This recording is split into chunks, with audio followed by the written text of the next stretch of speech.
Yang kedua, semoga selawat serta salam tetap tercurahkan kepada junjungan kita Nabi Agung Muhammad SAW yang akan kita nantikan syafaatnya nanti di dunia akhirat. Di sini saya ingin menyampaikan indikator potensial tentang observasi saya atau observasi sekolah oleh masalah, yaitu tingkat upaya memandu pertemuan perencanaan program dan sekolah berbasis data yang berpusat pada peningkatan kualitas pembelajaran. Target perilaku yang diharapkan yaitu memandu perencanaan pembelajaran, upaya memandu perencanaan program dan anggaran sekolah berbasis data untuk peningkatan kualitas pembelajaran. Di sini saya sebagai kepala sekolah memimpin diskusi dengan fokus pada tercapainya tujuan yang ditetapkan secara efektif dan efisien, yaitu perilaku yang dianjurkan. Pertama, mendengarkan kontribusi peserta dengan salah dan merespon atau menindaklanjuti secara konstruktif. Yang kedua, memfasilitasi diskusi, mengarahkan diskusi agar tetap fokus pada tujuan pertemuan dan mendorong partisipasi dari semua peserta. Yang berikutnya, memberikan ringkasan yang jelas dari hasil pertemuan dan tindak lanjut yang diperlukan. Jadi pada di pagi hari ini kita akan diskusi tentang perencanaan program berbasis data untuk meningkatkan kualitas pembelajaran. Kita nanti diawali dengan belajar tentang rapat pembinaan kita. Kita seperti atau kita yang sudah selesai atau file yang bisa panjenengan download dari rapat pembinaan kita, monggo panjenengan pelajari di prioritas rekomendasi. Dari prioritas rekomendasi itu, setelah saya baca atau setelah saya pelajari sekilas, di situ ada yang berwarna kuning, ada yang berwarna hijau. Kita fokus kepada rekomendasi prioritas yang berwarna kuning dan yang berwarna hijau ketika prosentase pencapaiannya menurun, yang hijau ini. Sampai di sini panjenengan sampai paham, sampai memahami cara membaca rapor pembinaan.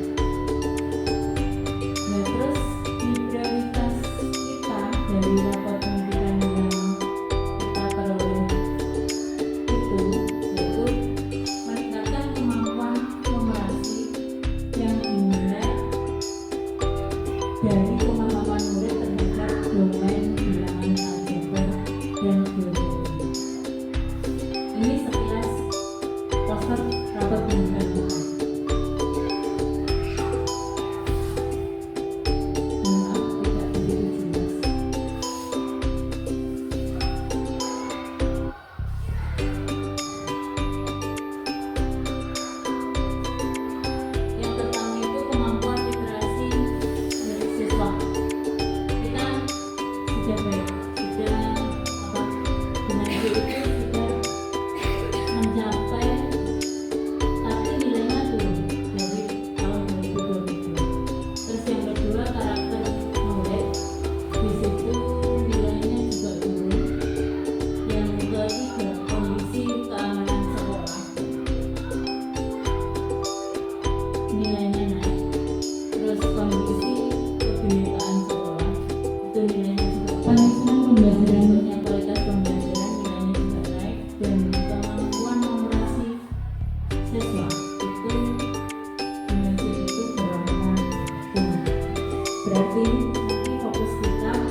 kita anggarkan ke RKS.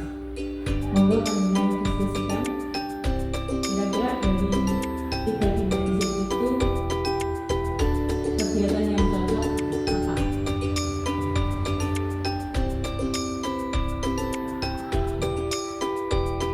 Panjenengan fokusnya ke rapat pendidikan dari prioritas rekomendasi.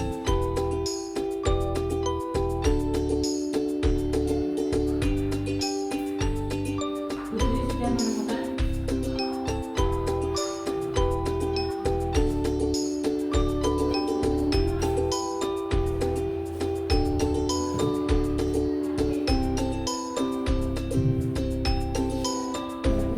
pada kompetensi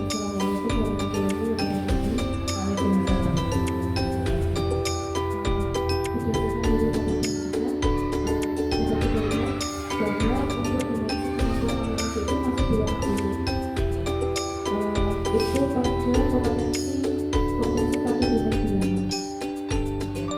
dari kalau bisa tadi juga disebutkan beberapa pilihan untuk benahi atau untuk persiapan agar tidak berwarna kuning. Itu salah satunya bisa menggunakan peningkatan kompetensi BPK dan kebijakan yang kemudian melakukan narasi pada dunia pidana. Itu nanti kita bisa menggunakan untuk pengembangan diri terkait narasi itu melalui PNM. Kita nanti bisa mengakses pelatihan-pelatihan mandiri yang ada di PNM terkait dengan narasi, tepatnya pada dunia pidana. Tentunya untuk pengaksesan PNM itu kan membutuhkan akses internet Ibu. Nah itu nanti untuk memanfaatkan internet kan kita bisa menggunakan internet dari sekolah. Itu nanti kalau internet sekolah bisa kita ajukan untuk di sekolah. Mungkin itu saja untuk terkait dengan beberapa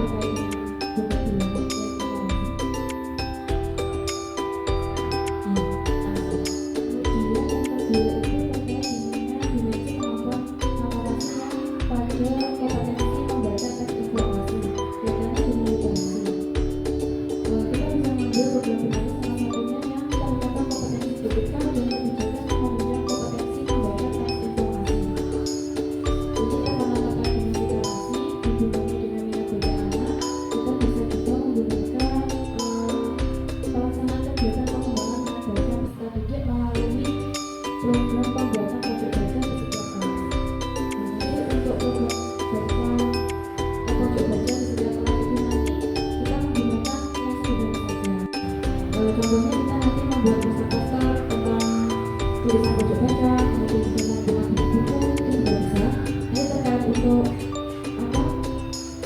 pojok baca itu nanti ketika kita membuat biasanya nanti kita bisa menggunakan contohnya yang sederhana itu kertas cover, kertas origami, nanti juga dapat menggunakan gunting dan juga menulis yang tentunya juga membutuhkan biaya. Nanti kita bisa ajukan di kampus sekolah. Oke, itu dari saya. Mohon untuk koreksinya. Yang tentunya mohon maaf. Wassalamualaikum warahmatullahi wabarakatuh. Waalaikumsalam warahmatullahi wabarakatuh. Itu ide atau gagasan dari Putri tentang kombinasi dengan domain kombinasi pada domain pidana, yaitu tadi pemanfaatan atau kita belajar melalui PNM. Otomatis dengan kita memanfaatkan PNM itu kita membutuhkan paket data atau internet sekolah yang kita di sini memakai IndiHome ya. Otomatis nanti berbayar. Dari situ panjenengan setuju nih untuk mengikuti kegiatan di PNM. Ya. Terus untuk berikutnya kegiatan literasi. Literasi itu tadi Budui menyarankan atau memberi usulan untuk membuat pojok baca sederhana. Otomatis dari pojok baca masing-masing kelas itu nanti juga butuh biaya yang nanti sekiranya juga akan masuk atas untuk peningkatan literasi, kemampuan literasi membaca teks informasi. Panjenengan setuju ya dengan idenya Budui membuat pojok baca? Ya, otomatis nanti Ibu Budui mohon dimasukkan ke atas juga. Terima kasih.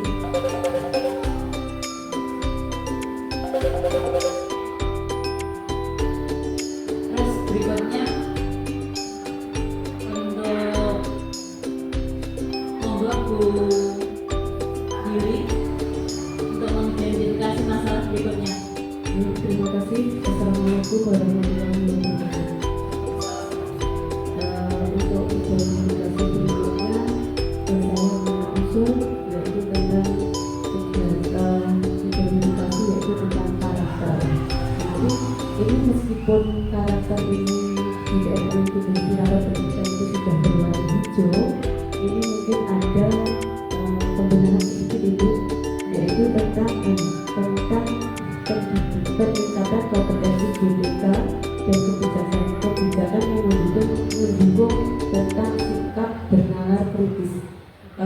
Nanti ini bisa dilakukan untuk satuan pendidikan oleh GBK mengimplementasikan proyek penguatan profil pelajaran Pancasila. Jadi nanti bisa dimasukkan dimensi nalar kritis dalam pembelajaran. Nanti itu bisa untuk pendidikan karakter yang bernalar kritis itu nanti bisa dimasukkan dalam pada saat pembelajaran, yaitu tentang bisa dimasukkan dalam kegiatan P5. Jadi nanti untuk biar anak itu nanti tadi seandainya ada kegiatan apa itu nanti kegiatan inspirasi nanti kan bisa anak bisa P5 itu nanti kegiatannya contohnya kalau kita bawah itu bisa buat kayak kegiatan buat cara membuat es nanti bagaimana nanti biar anak-anak bisa belajar materi.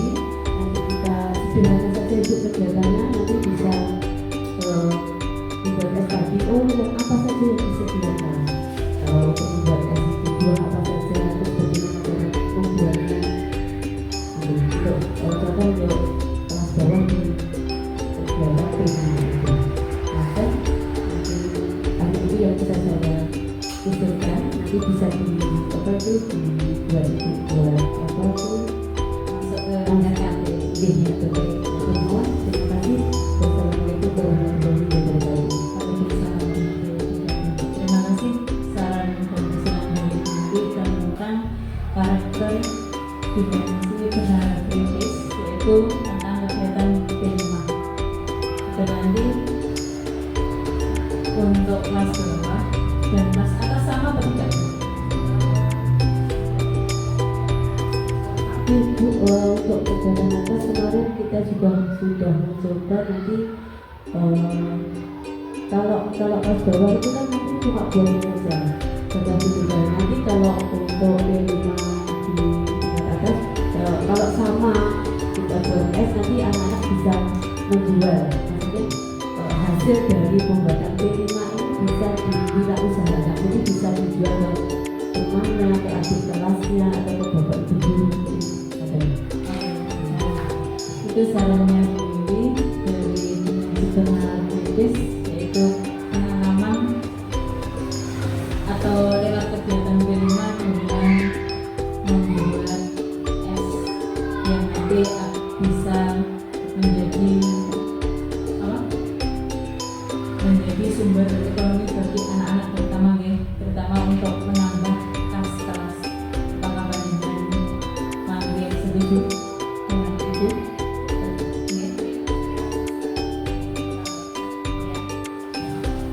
Oke, saya setuju ya Bu untuk usulan dari Bu. Tapi kan saat tadi kan kita programnya adalah membahas program P5, otomatis ada dana yang kita keluarkan.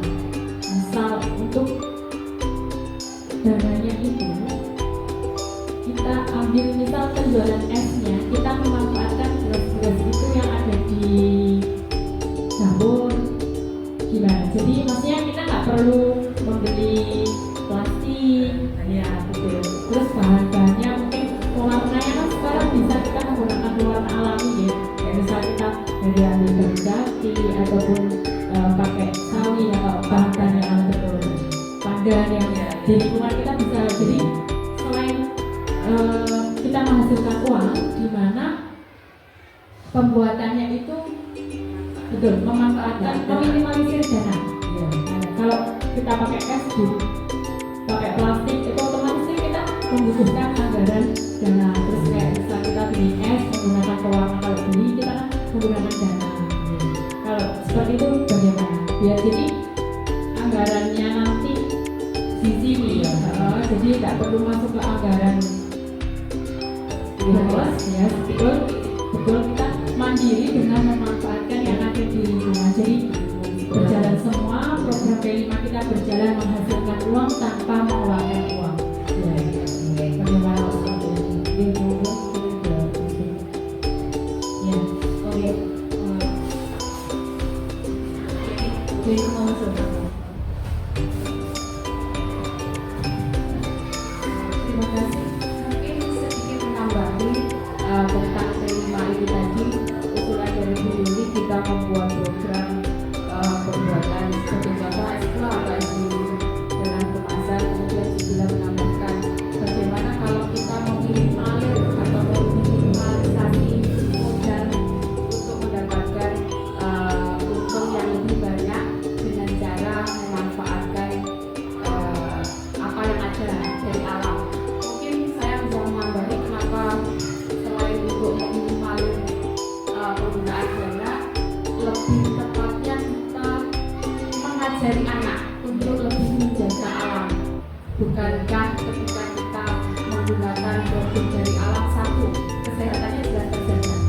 Yang kedua, sampahnya tetap terlihat, kita meminimalir, plastiknya tetap kurang. Kemudian kita menggunakan gelas yang ada di sekolahan sebagai tempat untuk menjual ke anak-anak, nanti kan bisa dicuci lagi, otomatis mengurangi sampah. Mungkin saya menambahkan dari situ, karena bagaimanapun juga karakter anak juga harus ditanamkan bagaimana disiplin menjaga lingkungan dari sampah, dari menjaga makanan yang higienis, iya, kemudian mengurangi produk kimia. Jadi kita lebih memanfaatkan alam. Mungkin demikian dari saya. Terima kasih. Terima kasih. Itu dari pendapatnya Bu Yuli, dapat masukan dari besar kita dengan Bu Rizka. Pendapatnya oke banget dengan meningkatkan karakter anak, terutama pengenalan kritis kita menerapkan atau diimplementasikan lewat P5, yaitu pembuatan es, entah itu nanti es krim atau es lilin atau es buah. Ya, es buah itu nanti bahan-bahannya kita memanfaatkan yang ada di lingkungan kita, terutama untuk pewarna, dan untuk tempat penyajiannya itu kita memanfaatkan barang-barang yang ada di sekolah kita juga, terutama perabot kita yang ada di dapur, untuk meminimalisir pengeluaran kita.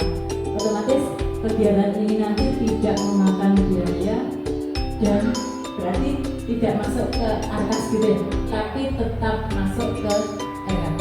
Oke, setuju ya ini? Oke. Terus berikutnya nomor Bu Nani. Terima kasih. Untuk selanjutnya adalah identifikasi karakter metode pembelajaran. Ini kalau di sini untuk pembenahannya, peningkatan kompetensi BPK dan kebijakan yang menunjang aktivitas kognitif. Ini bisa kita lihat di sini ada workshop peningkatan kompetensi guru tentang metode atau strategi pembelajaran semua mata. Ini bisa untuk pengadaan workshop ini bisa diakses melalui PMM atau bisa juga mendatangkan narasumber itu. Mungkin untuk pendanaannya untuk narasumbernya bisa dianggarkan untuk pengadaan workshop peningkatan kompetensi BPK ini. Oke. Berarti Tanina mengusulkan kalau untuk peningkatan kompetensi BPK ini ada dua alternatif atau dua opsi yang kemungkinan bisa kita ambil semua. Opsi dua itu, satu, peningkatan kompetensi BPK lewat TMM atau kita lewat ikut diklat di TMM itu. Yang kedua, kita menunjukkan intra gitu. Dengan tombol intra itu saya tawarkan dulu apakah panjenengan kami teman-teman semua ada yang bersedia sebelum kita mencari narasumber dari luar, apakah ada yang bersedia untuk menjadi narasumber di tombol intra kita. Karena ketika kita punya SDM sendiri, kenapa harus mungkin dari luar? Oke, terima kasih. Assalamualaikum warahmatullahi wabarakatuh. Untuk ini Ibu, untuk meningkatkan kemampuan guru, dan kemarin kita juga sudah pernah membuat batik ekonomi. Di sini ada, kan nggak semua bisa Ibu. Jadi maksudnya gini, untuk guru kan belum 100% bisa bagaimana cara membuat batik ciprat itu. Dan di sini ada yang sudah pernah ikut workshop di kabupaten, yaitu Bu Eni, itu nanti bisa bagaimana cara bisa ilmunya itu bisa disalurkan ke teman-teman, bagaimana cara membuat batik ciprat. Nah, jadi mungkin Bu Eni bisa jadi narasumber untuk peningkatan membuat batik ciprat. Itu juga bisa masuk nanti bisa disalurkan juga ke anak-anak, bisa masuk ke kegiatan juga untuk itu. Tapi yang fokusnya kita itu ada di metode pembelajaran. Jadi kalau kita pembahasannya tentang cara membuat batik yang masuk tema, oke, kalau masuk tema. Tapi bahasan kita adalah tentang penggunaan metode pembelajaran di kegiatan pembelajaran kita setiap hari. Jadi monggo bagi teman-teman. Oke, kalau untuk ini nanti suatu saat kita membuat atau menghidupkan atau untuk kegiatan tombol kita yang itu agenda Sabtuan kita monggo kita hidupkan kembali, kita laksanakan. Jika Bu Eni pernah mengikuti pelatihan itu atau paham di bidang itu, batik khususnya, monggo nanti diagendakan juga. Tapi di sini itu fokusnya tentang metode pembelajaran. Mohon maaf Ibu.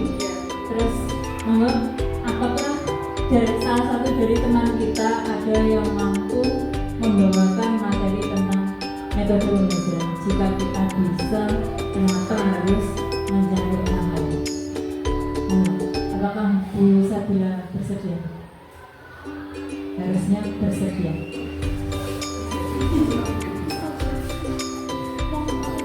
Mohon izin ya Bapak Ibu. Di sini tadi mengenai peningkatan kompetensi BPK ya Bu untuk metode pembelajaran ini. Terus buat iya. Insya Allah untuk ketersediaan menjadi narasumber, tapi mohon izin Bapak Ibu, saya tak menggali ilmu dulu di luar. Jadi biar seperti ini. Kan udah beberapa banyak yang sudah kita sharingkan ya Bu, kegiatan Sabtuan kita. Jadi kalau nanti materinya monoton pasti tidak menarik juga, dimana nanti saya tak belajar dulu mencari media dimana yang belum pernah kita gunakan, bisa kayak media game. Nah itu kan sekarang lagi ngetren ya Bu, media coding gitu. Mungkin itu insya Allah untuk ketersediaannya, insya Allah nanti mau bulan apa biar saya siap. Oke, terima kasih Bu Sabila. Bu Sabila sudah bersedia menjadi narasumber atau pembawa materi di tombol kita agenda Sabtuan. Kira-kira kita agendakan kapan? Apakah bulan depan minggu ketiga atau kedua? Kita akan lomba di minggu kedua. Bersedia ya? Berarti PR-nya untuk Bu Sabila untuk segera mencari materi. Oke? Ya. Karena gini, perhitungan saya pribadi, kalau kita memanfaatkan sumber daya kita sendiri, maksudnya kita yang menjadi narasumber sendiri itu meminimalkan dana yang kita keluarkan. Kalau kita booking narasumber dari luar, otomatis itu honornya tinggi. Ngerti ya? Terima kasih. Terus berikutnya monggo Bu Eni.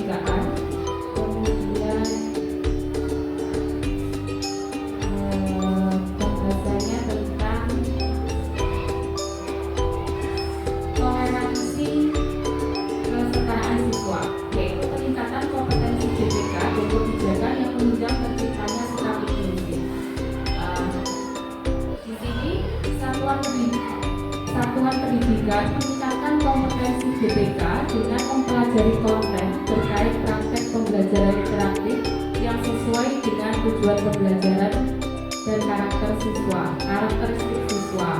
Kemudian kegiatannya, peningkatan yang pertama sama seperti yang lain, yaitu pengembangan diri bisa kita akses atau kita lakukan melalui PNM, baik itu inklusif. Kemarin juga ada pelatihan inklusif di melalui PNM juga.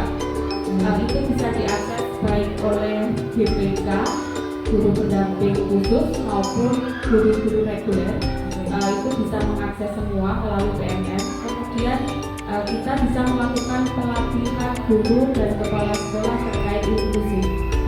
Kebetulan sekolah kita adalah salah satu SPPI di Kabupaten Magetan, yaitu Sekolah Penyelenggara Pendidikan Inklusif.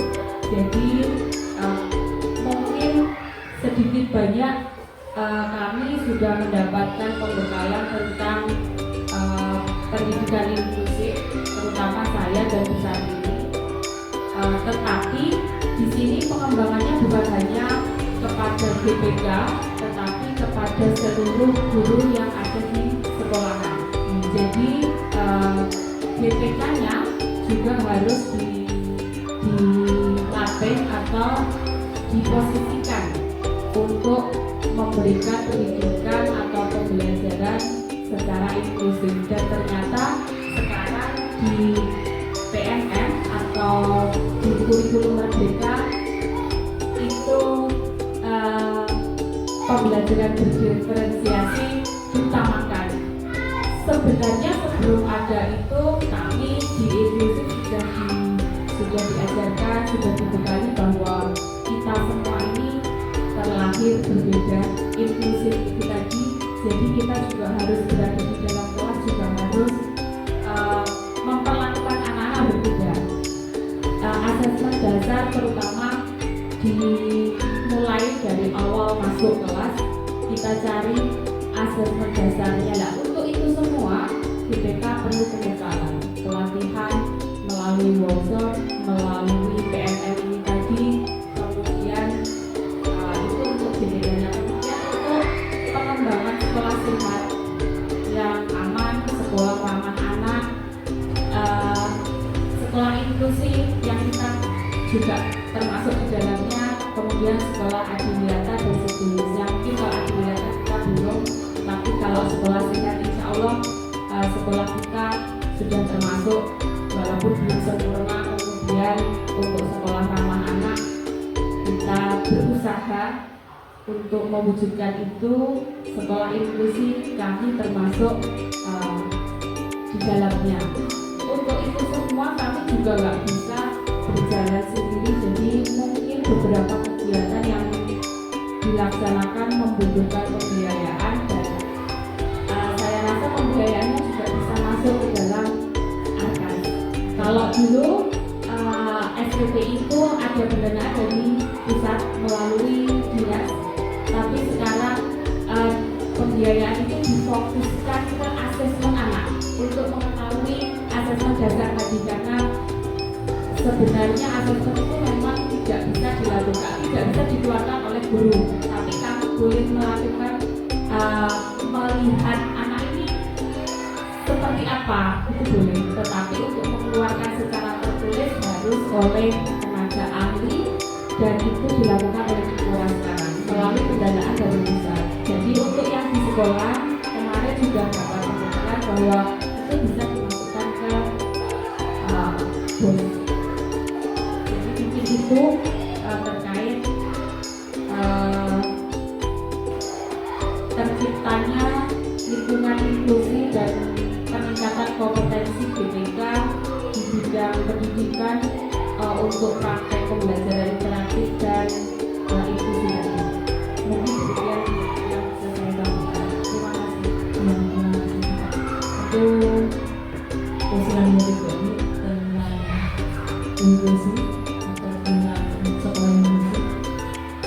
Ini tadi saya tegaskan Bu, yang pandangan ide dari pembinaan itu untuk inklusi itu yang didanai itu yang pembelajaran interaktif atau tesnya yang diharapkan masuk ke EKT itu?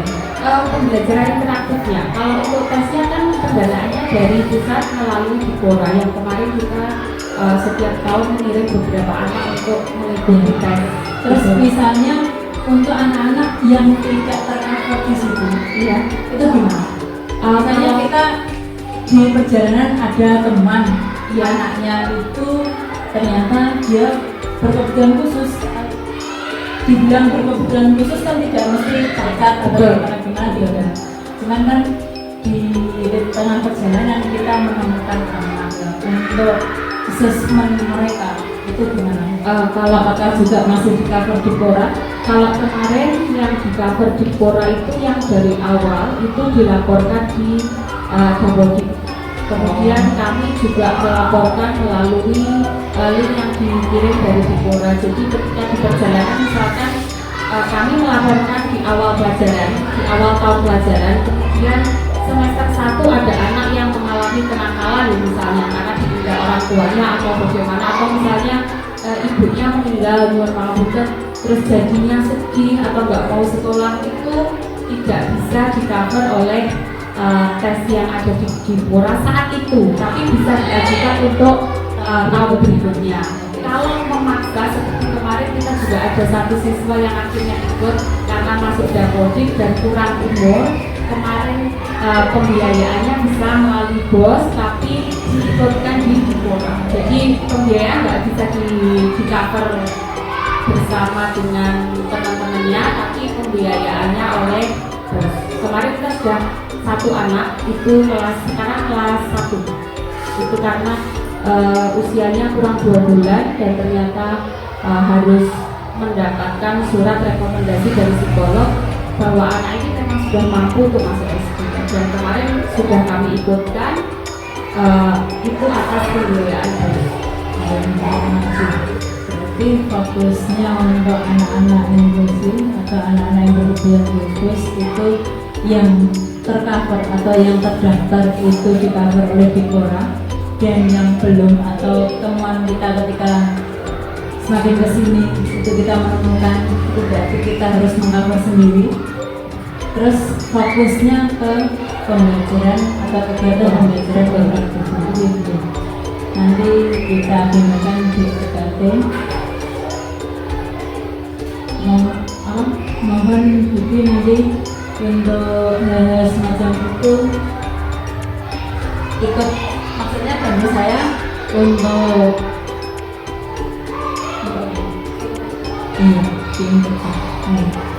terima kasih untuk Bu Eni. Berikutnya monggo Pak Menit untuk dimensi berikutnya.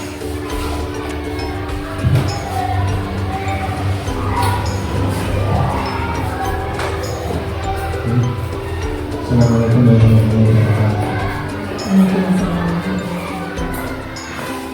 Terima kasih untuk menyampaikan tentang iklim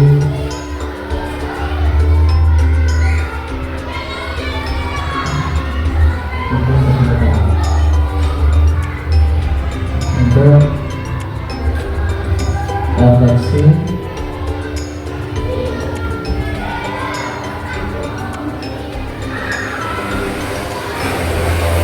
pemahaman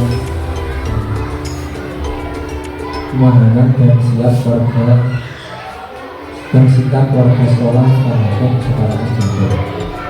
Kemudian untuk mengenai itu peningkatan potensi pendidikan dan kebijakan yang menunjang pemahaman dan sikap warga sekolah terhadap kesetaraan gender.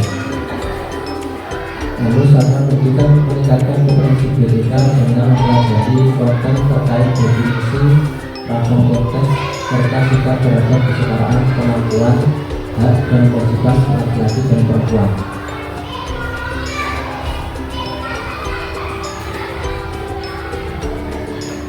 Kemudian sama yang tadi itu dengan pembenahan diri terkait sikap inklusif bisa melalui konten.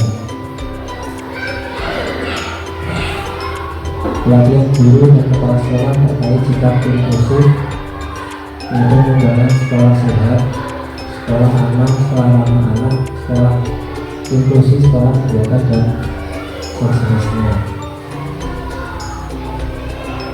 Untuk kesetaraan gender itu kita bisa dalam pembelajaran bisa diterapkan misalkan dalam hal musyawarah. Jadi kita berikan hak dan kewajiban yang sama terhadap laki-laki dan perempuan. Jadi antara laki-laki dan perempuan bebas untuk menyampaikan hal-hal atau pendapatnya dalam musyawarah.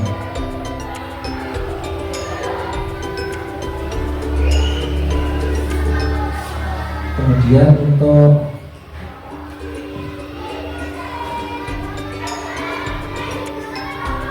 bisa juga dalam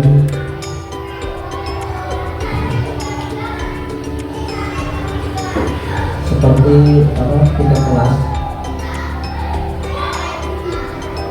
itu juga dibagi mana tugas yang bisa diselesaikan bersama-sama. Sekian dari saya, mungkin ada usulan dari bapak ibu yang lain.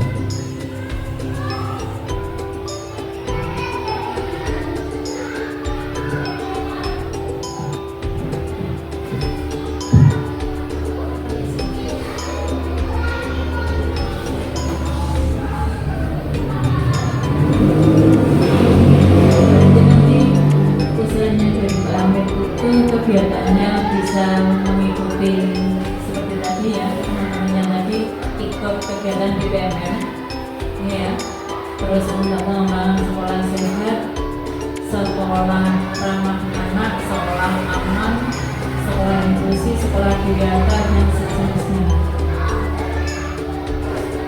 Terus fokusnya ke apa Pak? Kesetaraan gender. Terus contoh kegiatan kesetaraan gender itu menurut panjenengan apa? Seperti contoh dalam hal musyawarah atau misalkan seperti musyawarah tentang pemilihan ketua kelas atau struktur organisasi kelas. Jadi ketua kelas itu tidak melulu tentang laki-laki, tapi bisa dipilih dari kalangan perempuan. Jadi yang mana bisa dirasa bisa memimpin kelas, maka dipilih untuk jadi ketua kelas. Itu buat anaknya. Terus kalau di sini kan fokusnya ke peningkatan kompetensi GTK dan kebijakan yang menunjang pemahaman dan sikap warga sekolah terhadap kesetaraan gender. Berarti ini sementara fokusnya jangan ke anaknya, ke kitanya. Dari yang saya minta contoh kesetaraan gender, fokus ke GTK, peningkatan kompetensi GTK. Itu contohnya begini. Misalnya kita mengadakan atau mengikuti pelatihan nih, namanya lagi pelatihan untuk sekolah inklusi. Ini tadi yang dibahas Bu Eni tadi. Jadi nanti ketika Bu Eni tidak bisa, itu otomatis tidak harus perempuan yang berangkat, tidak harus itu, berarti bisa digantikan oleh panjenengan. Seperti itu Mbak.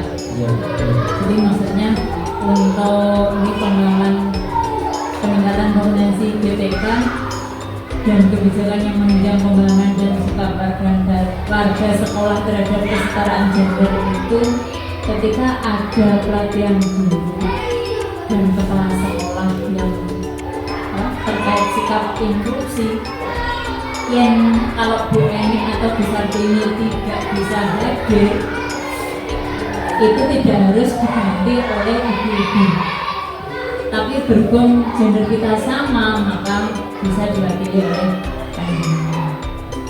Terus ininya ini juga ada kaitannya dengan pendanaan. Nanti kita anggarkan atau masukkan RKS dulu, masukkan ke RKT dulu aja sementara.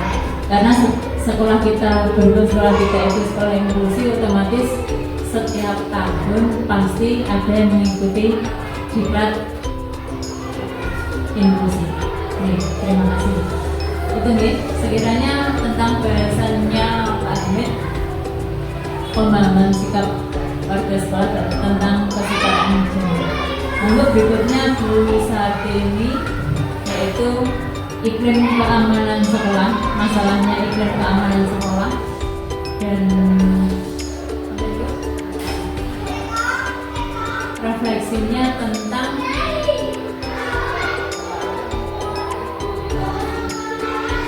pengalaman siswa terkait rokok, minuman keras, dan narkoba. Terima kasih Bu. Terima kasih waktu yang diberikan ke saya dalam masalah ini, yaitu tentang siswa terkait dengan masalah rokok, minuman keras, dan narkoba. Untuk peningkatan kompetensi GTK dan kebijakan yang menunjang pencegahan dan penanggulangan narkoba. Bapak Ibu yang saya hormati, sekolah kita di lingkungan yang berbeda-beda, antara satu latar belakangnya berbeda-beda. Ada yang kaya, ada yang miskin, dan ada yang imannya kuat dan ada yang imannya lemah. Mohon maaf Bapak Ibu, di lingkungan sini memang kami guru menilai memang keimanan sekolah ini, mohon maaf Bapak Ibu, itu agak lemah. Karena apa? Karena dicontohkan sendiri, kemarin ada pelajaran madin di sekolah, itu antusias dari wali murid itu sangat-sangat setuju, walaupun tiap bulannya membayar. Ini untuk meningkatkan keimanan dan ketakwaan dari putra putrinya. Kemudian Bapak Ibu, karena latar belakangnya dari anak-anak itu bermacam-macam, yang salah satunya itu adalah ibu di sini lingkungannya orang tua dari siswa biasanya kerja di luar kota, banyak di Jakarta Bu. Terus anaknya itu dititipkan di neneknya, otomatis secara tidak langsung nenek itu mengiyakan apa yang diminta oleh cucunya, itu otomatis kebanyakan seperti itu Bu. Kemudian masalah dari minuman keras, kita sebagai guru Bu di sini salah satunya itu menganjurkan, meminta anak-anak jika membeli minuman di toko itu diusahakan jangan beralkohol. Ya, itu salah satunya untuk mengurangi dari alkohol itu. Itu kan termasuk jalur minuman keras itu, gitu kan? Jalur minuman keras yang akhirnya merusak organ tubuh kita, terutama ginjal. Kemudian untuk merokok Bu, karena mungkin kurang adanya pengawasan orang tua, maaf, yang kemarin ada kejadian waktu puasa itu, ada yang merokok di belakang. Itu salah satunya. Itu memang Bu, memang ada seperti itu. Tapi kita berusaha bagaimana caranya anak itu berusaha kalau itu memberi penjelasan kalau itu merokok itu dapat merusak kesehatan. Salah satunya kita memasang brosur di kaca-kaca itu Bu, stop merokok. Kemudian kemarin itu ada, sekarang tuh waktu bersih-bersih itu sudah dihapus itu salah satunya stop merokok dan jauhi narkoba. Kemudian untuk masalah narkoba Bu, mohon maaf, itu di perpustakaan itu banyak buku-buku yang berhubungan dengan narkoba.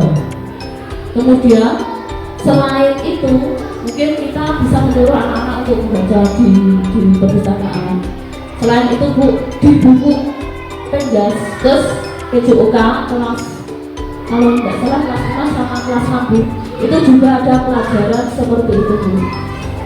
Mana yang termasuk narkoba, mana yang termasuk zat adiktif, itu semuanya di situ ada. Terus kemudian Bu, yang untuk masalah zat adiktif atau salah satunya zat pewarna Bu, kita memang sebagai guru kadangkala memeriksa anak-anak itu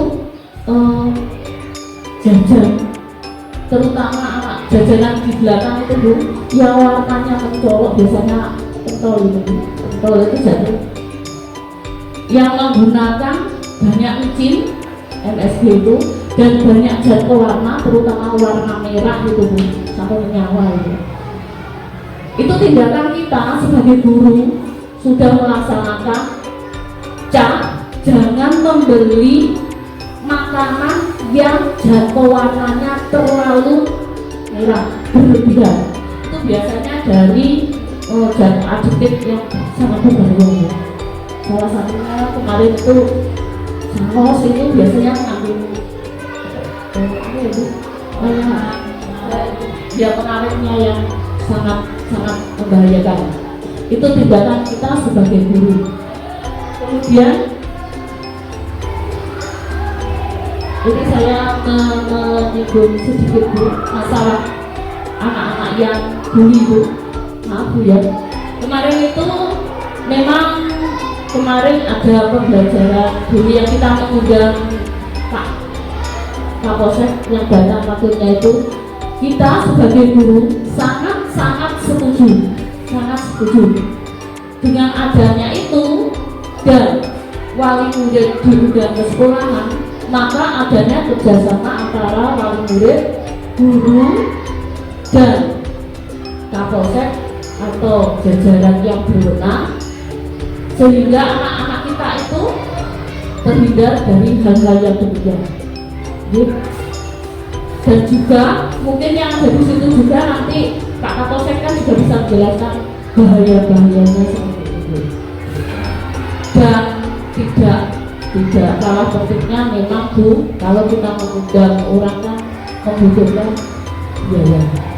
Itu bisa dianggarkan di karena begitu. Itu usulan dari saya selaku. Terima kasih. Assalamualaikum warahmatullahi wabarakatuh. Terima kasih besar saran dan masukannya untuk iklim keamanan sekolah dengan refleksi pengalaman siswa terkait rokok, minuman keras, dan narkoba. Dari usulnya besar ini saya simpulkan bahwa kegiatan-kegiatan yang bisa dilakukan atau bisa direncanakan itu untuk 1 tahun ke depan itu kesimpulan saya dari yang disampaikan besar ini tadi ya. Pertama, tadi ada pelatihan atau minimal kita ada diskusi seperti ini, kemudian dari saya terutama tentang penyalahgunaan narkoba ya. Terus otomatis setelah dari saya panjenengan menyampaikan kepada anak-anak gitu. Yang pertama, yang kedua nanti ada pengembangan diri juga melalui PMM. Jangan lupa PMM itu ternyata sekarang menjadi senjata utama bagi guru. Kita banyak belajar kegiatan-kegiatan, banyak belajar dan banyak atau bisa mengikuti kegiatan-kegiatan pembelajaran atau kegiatan-kegiatan lainnya. Terutama di sini penyalahgunaan narkoba itu di PMM. Terus berikutnya kesimpulan saya yang terakhir tentang yang disampaikan Bu Sartini mengusulkan bahwa di RKT kita tahun ini tahun yang akan datang ya, maksudnya tahun ini kan tahun anggaran yang saya bilang. Kalau di BOS itu tahun anggaran, kalau di pelajaran itu tahun pelajaran. Biasanya untuk RKT itu yang dipakai adalah tahun pelajaran. untuk tahun pelajaran yang akan datang ini kita akan merencanakan tentang atau mengundang narasumber dari Polsek. Ini seperti itu. Mengundang narasumber dari Polsek yang akan membicarakan atau mengarahkan anak-anak tentang pencegahan penyalahgunaan narkoba, psikotropika dan zat adiktif, serta minuman keras, merokok dan tentang HIV. Yang ya nanti kita rencanakan enaknya di bulan apa, di minggu keberapa, mangga kita diskusi kembali terkait dengan RKS-nya. Oke, yang berikutnya Bu Sabila yang paling akhir di sini ada kualitas pembelajaran tentang refleksinya tentang metode pembelajaran.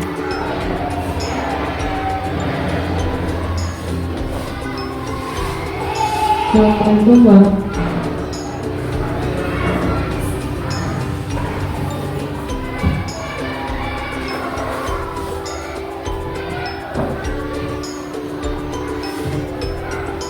Di sini ada kualitas pembelajaran, di mana refleksinya yaitu belajar tentang pembelajaran. Yang hal yang harus dibenahi yaitu peningkatan kompetensi GTK dan kebijakan yang menunjang belajar tentang pembelajaran.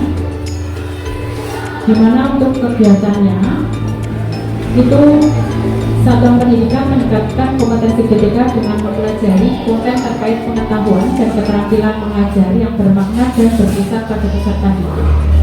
Nah, saran kegiatan yang saya sampaikan yaitu mengadakan workshop, di mana workshopnya ini mengambil narasumber dari luar, tetapi ranahnya kita bukan sebagai pendengar saja, tetapi di sini workshopnya berupa diskusi. Karena apa? Karena pembelajaran di sini adalah berpusat pada peserta didik, di mana di kurikulum merdeka itu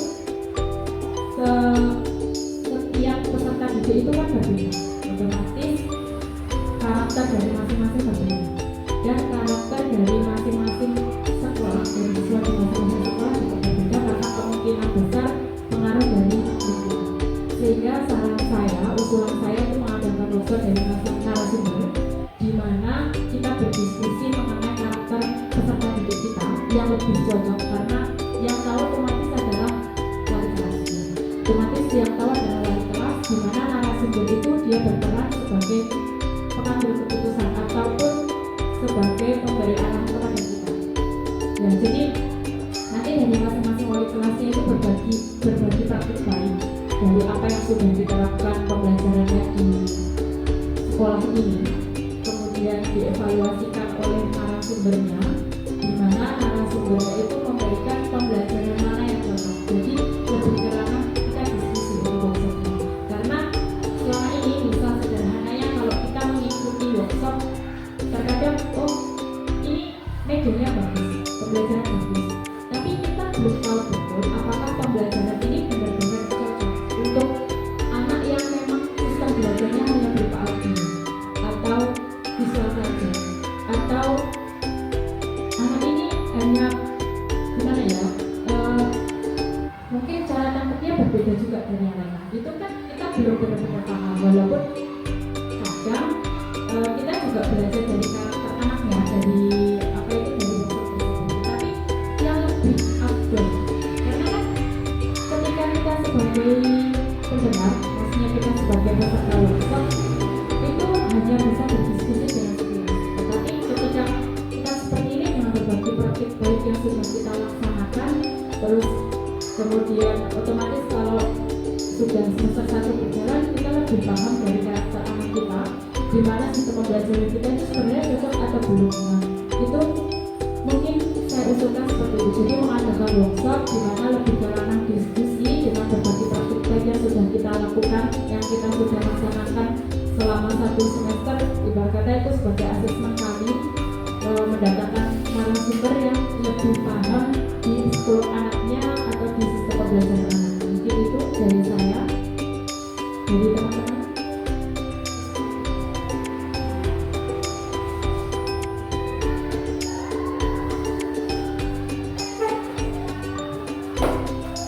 Itu usulan dari Isabella tentang apa tadi, kualitas pembelajaran refleksi metode pembelajaran. Isabella mengusulkan kita mengadakan workshop tentang komunikasi baik yang namanya diskusi, dan kita workshopnya itu tatap muka, berarti ya tatap muka, terus nanti kita diskusi bareng dalam artian kita bercerita tentang apa-apa yang sudah pernah kita lakukan di kelas kita masing-masing, karena kita pada basicnya kita itu mengajar siswa itu sesuai dengan kebutuhan siswa. Apa nih? Itu kesimpulan dari yang saya ambil dari usulannya Isabella. Kira-kira nanti misalnya masuk RKT untuk workshop ini nanti kita laksanakan di bulan apa, kita rencanakan sekarang beserta dengan teman-teman.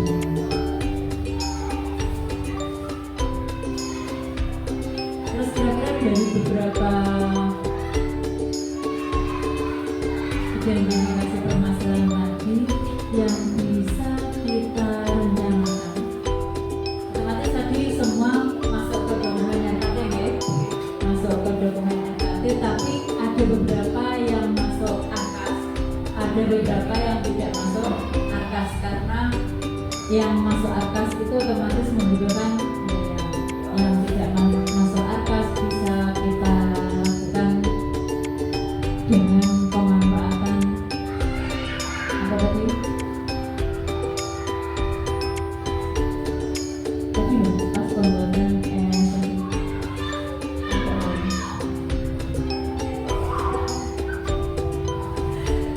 pemanfaatan lingkungan sekitar ya.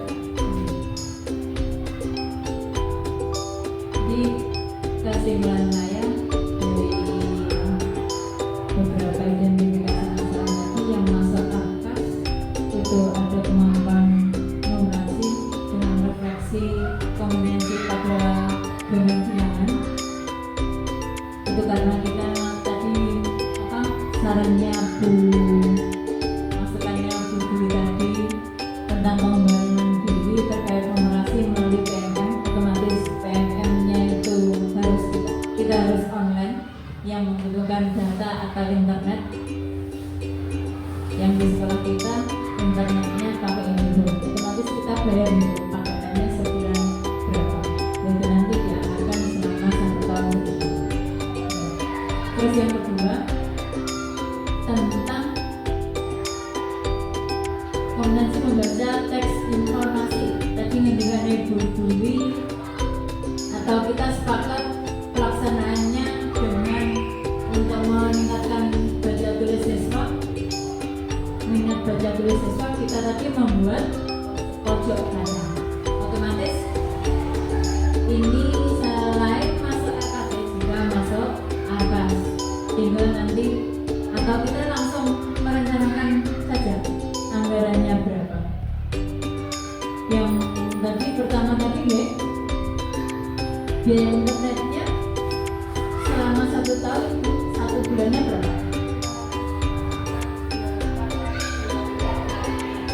Oh ya, 428 kali 12, nanti berarti masuk angkasnya sekitar 5.199.000. Terus untuk kegiatan literasi atau untuk menunjang kompetensi membaca teks informasi tadi, kegiatannya membuat pojok baca, otomatis yang digunakan atau yang dibutuhkan itu apa saja gitu. Panjenengan untuk membuat pojok baca apa saja?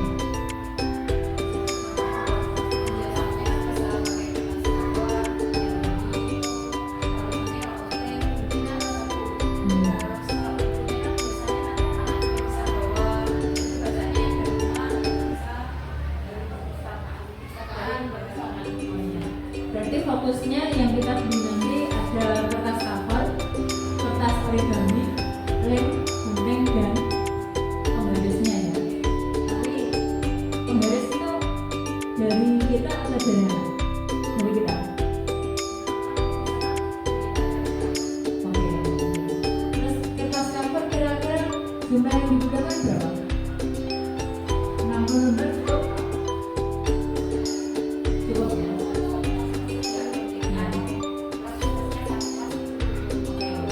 Destinasinya kurang lebihnya satu kelas itu butuh 10 lembar kertas cover nih, karena nanti kertas cover itu kecil-kecil bisa dimanfaatkan untuk membuat tulisan atau untuk membuat pajangan lainnya. Itu kira-kira satu kertasnya, satu lembarnya berapa? 1000 cukup. Nih, berarti dari 60 lembar tadi kali 1000 ketemunya 60.000. Terus kertas origami, kertas origami yang Mandina usulkan tadi kira-kira manfaatnya enggak? Membuat hiasan, membuat hiasan agar anak-anak tertarik untuk membaca. Kira-kira kertas origami yang dibutuhkan berapa pak? Satu kelas satu pak cukup.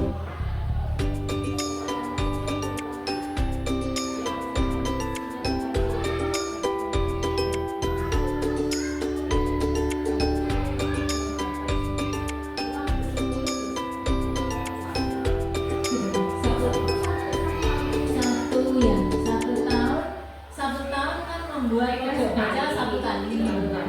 Terus untuk membuat hiasannya itu tadi benar ngendikannya butuh kertas origami. Nah per kelas dibutuhkan berapa kertas origami? Berapa pak? Berapa bungkus?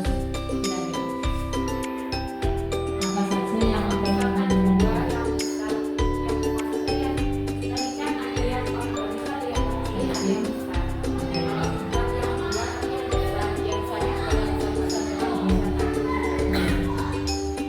dia tahu bang, 2 per kelas berarti 2 kali 6 12 pak. Terus kalau yang besar itu berapa? 5.000. Berarti 12 kali 6 12 kali 4.000, 5.000. Yang 5.000-an Pak. Ini berapa itu? 60.000. Terus untuk lemnya satu kelas satu botol cetak ya. Kisarannya untuk lem itu 1.000 berapa itu? Lem kertas itu 1.000. Bensinnya aja iya.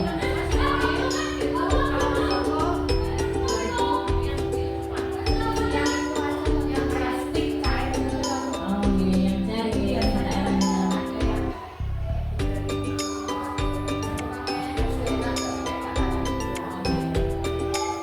itu berarti karena dibutuhkan dalam waktu 1 tahun kita beli yang besar ya, yang minimal yang 6.000.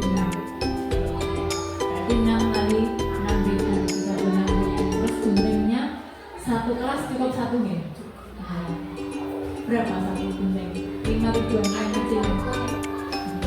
Berarti untuk gunting anggarannya 30.000. Penggarisnya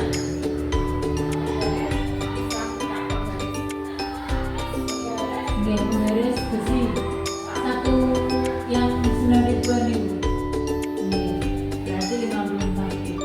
Oke, terima kasih untuk yang itu, untuk peningkatan atau penguatan literasinya sudah kita anggarkan. Terus berikutnya tadi yang masuk atas dari RKT kita yaitu workshop peningkatan kompetensi guru tentang metode pembelajaran yang usulannya benar tadi. Peningkatan kompetensi BPK lewat workshop tadi benar kan menyarankan kita membuat workshop di Kombel sekolah.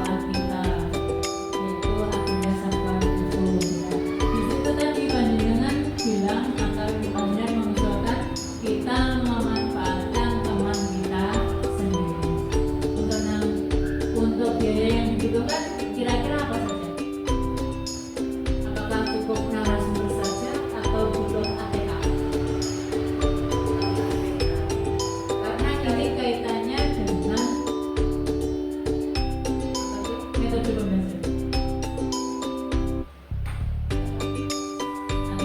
Mungkin kalau misalnya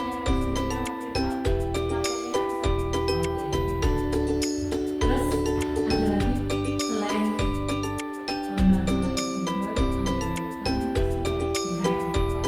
jadinya kita pakai snack untuk acara tidak dosen. Itu untuk narasumbernya berhubung kita sendiri salah satu dari kita itu misalnya 300 saja gitu. Oke enggak? 300 saja. Terus untuk ATK yang digunakan karena kita semuanya Pak Guru sudah berlaptop, otomatis yang kita butuhkan hanya kertasnya saja ketika narasumber itu memberikan tugas kepada kita. Satu rem cukup ya. Satu rem untuk F4 65.000 setahu saya. Terus snacknya berhubung kita nanti mengundang dari luar atau cukup kita sendiri dan mengadakan live stream, enaknya gimana?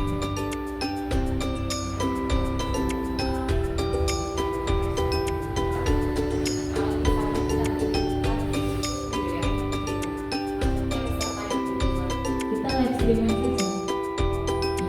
Iya, kita kendaraan kita sendiri, satu sekolah, satu komunitas.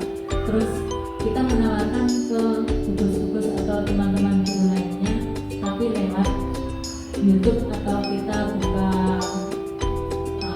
Zoom atau Zoom. Betul, untuk meminimalisir anggaran sini.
kita nanti teknisnya kita mengadakan workshop secara atau diskusi secara langsung, tidak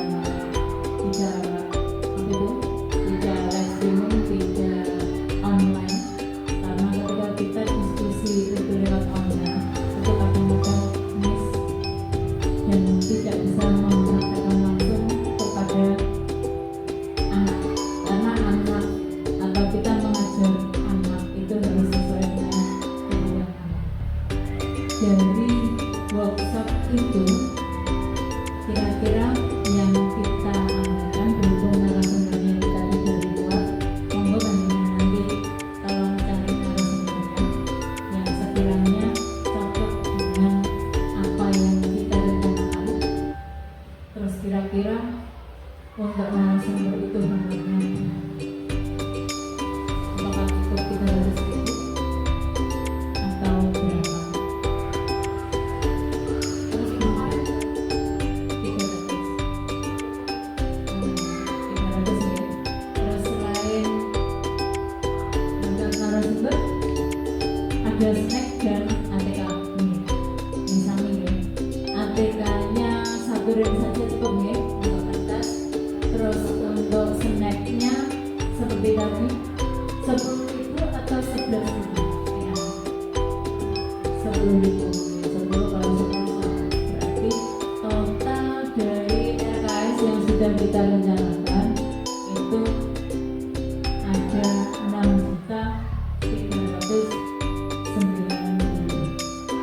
Itu kira-kira yang akan masuk RKS di tahun anggaran yang akan datang. Betul ya? Sepakat ya kita dengan diskusi kita siang hari ini.